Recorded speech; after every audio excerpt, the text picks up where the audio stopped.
Hello everyone. आज के इस वीडियो में हम क्लास 12th हिंदी आरओ काव्य खंड के अध्याय एक आत्म परिचय के बारे में पढ़ने वाले हैं। इसका दूसरा पार्ट एक गीत हम दूसरे वीडियो में करेंगे। तो आइए आज पढ़ते हैं आत्म परिचय के बारे में। आत्म परिचय हरिवंश राय बच्चन जी द्वारा रचित है, जो कि उनके काव्य संग्रह निशा निमंत्रण में संकलित है। इस कविता में कवि ने व्यक्ति और संसार का घनिष्ठ संबंध दर्शाया है। इस संबंध के कारण संसार से निरपेक्ष रहना संभव नहीं है। कवि कहता है कि वह संसार में जीवन का भार अर्थात सांसारिक जिम्मेदारियों के बावजूद अपने जीवन से प्यार करता है। कवि अपने जीवन को सितार की तरह मानते हैं। किसी प्रिय के द्वारा कवि के कोमल मन की भावनाओं को छू लेने से जो दिल में हलचल पैदा हुई है, उसी प्रेम से भरे हुए अपने जीवन को कवि जी रहा है। कवि प्रेम रूपी मदिरा को पीकर उसके नशे में मस्त रहते हैं।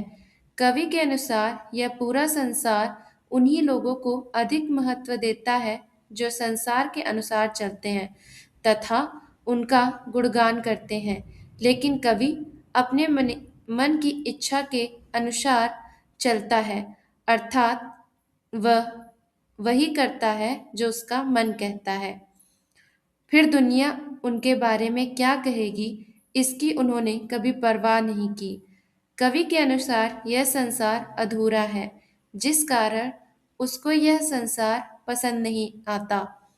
कवि को स्वार्थी व चापलूसी से भरे संसार में रहने से अधिक अपनी कल्पनाओं के संसार में रहना पसंद है।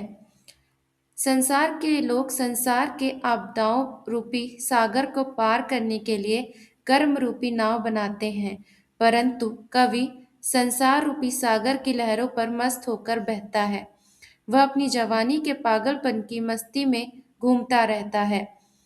इस पागलपन के कारण कवि अनेक दुख व निराशाओं का भी सामना करता है और वह इन दुखों व निराशाओं को साथ में लिए घूमता है।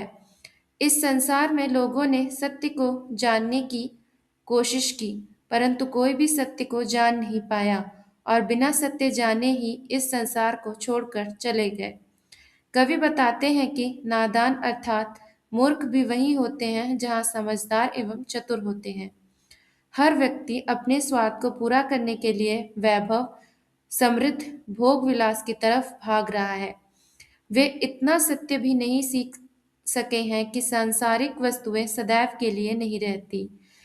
यह सब जानते समझते हुए भी अगर यह संसार कुछ सीख नहीं पाता है, तो फिर इसे मूर्ख ही कहा जाएगा। कवि इस बात को जान चुका है, इसलिए जो भी सांसारिक बातें कवि ने सीखी है वह उनको भूलना चाहता है, क्योंकि कवि अपनी मस्ती में रहते हुए अपने मन के अनुसार जीना चाहता है। कवि जिस तरह का व्यक्ति है, संसार उससे बिल्कुल अलग है।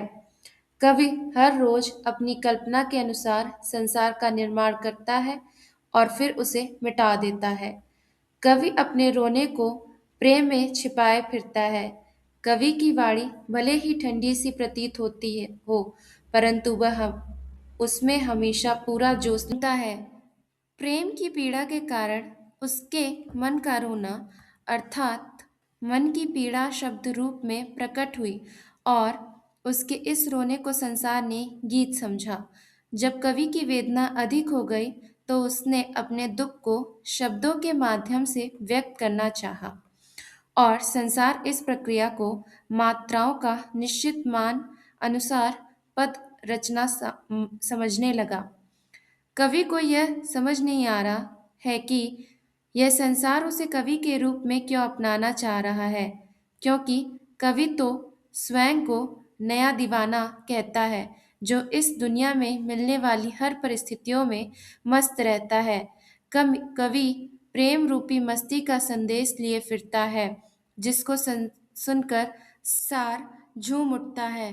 कवि के प्रेम भरे गीतों की मस्ती सुनकर लोग प्रेम में झुक जाते हैं तथा प्रेम के आनंद से झूमने लगते हैं।